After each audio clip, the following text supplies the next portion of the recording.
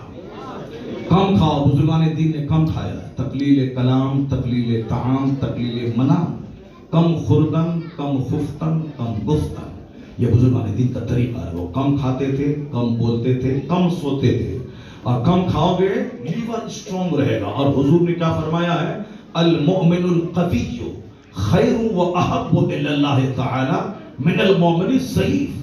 دیکھو بتاؤ حضور نے ہیلتھ پہ کتنا زور دیا ہے. آقا علیہ السلام فرماتے ہیں طاقتور مومن اللہ کو زیادہ پسند ہے بنسبت کمزور مومن کے. طاقتور مومن اللہ کو زیادہ پسند ہے.